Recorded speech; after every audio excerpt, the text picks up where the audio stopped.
देखिए, ये तो बहुत अच्छी शुरुआत है।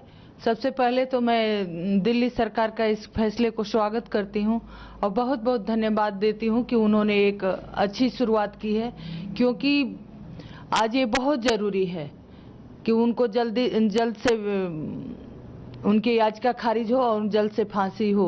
लेकिन मुझे पता है कि अभी भी उनका आगे प्रोसेस बाकी है। रिक्वेस्ट करना चाहती हूँ कि जो भी उनका प्रोसेस बाकी है, हमारे महामहिम राष्ट्रपति जी, हमारे जो भी गृह मंत्रालय है या हमारे जो भी सरकारें हैं, उसको जल्द से जल्द खारिज करें। हमारी प्रशासन व्यवस्था है, क्योंकि हर रोज घटनाएं हो रही हैं, लेकिन इस पे किसी का ध्यान नहीं है। तो कहीं ना कहीं इसका जिम्मेवार, जो हमारे बच्चियों के साथ बलात्कार हो रहे हैं, हत्याएं हो रही है, इसका जिम्मेवार हमारी न्याय व्यवस्था है, हमारी प्रशासन व्यवस्था है। क्योंकि आज हमें इस पर ध्यान देने की जरूरत है। जब तक इनको सजा नहीं होगी, जब तक उनके पे सख्ती नहीं बरती जाएगी, तब तक हम ये चीजें नहीं रोक सकते हैं।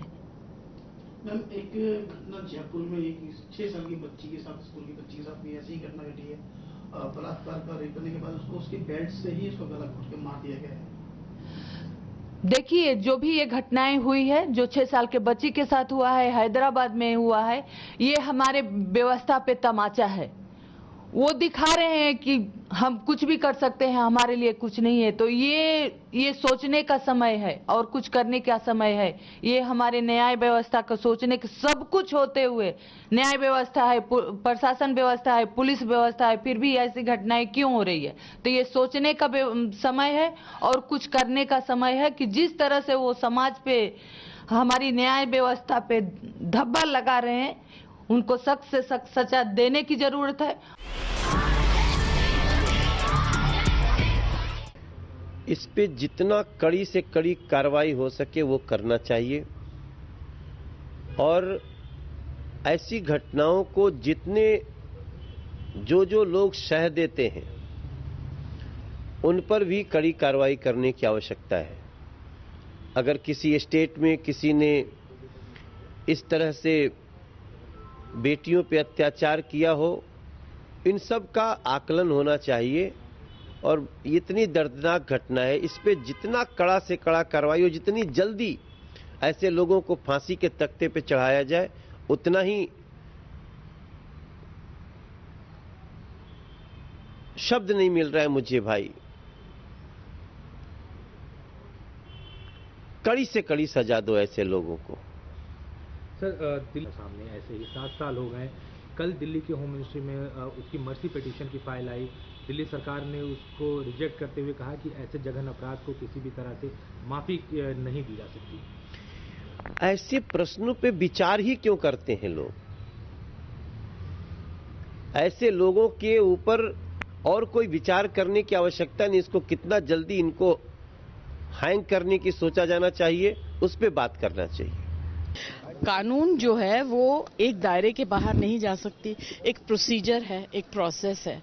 मगर people who have been given the charge of security, लोगों को वर्दी से डर नहीं लगता आजकल। क्यों नहीं लगता, ये पता करना बहुत जरूरी है।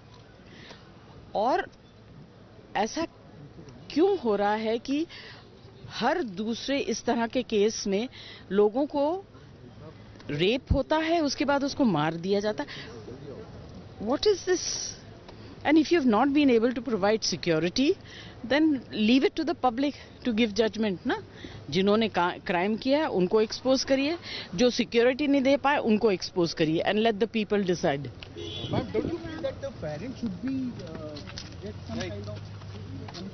They should be shamed.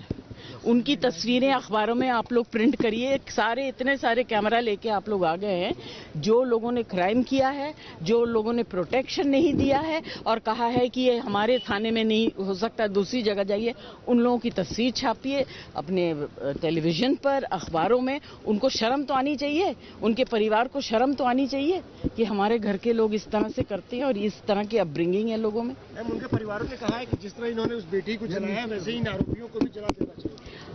अभी ये तो मैं जलाने की बात नहीं कर रही हूँ। मैं ये कह रही हूँ कि आप देखिए, कानून एक दायरे के बाहर नहीं जा सकती, उनका एक प्रोसेस होता है। गलती जो है, जो सिक्योरिटी नहीं दे पाए उनकी है, बच्चों के अपब्रिंगिंग की तो है ही। इन लोगों को पब्लिकली छोड़ देना चाहिए, लोग पब्लिक इसका रिएक्शन दें।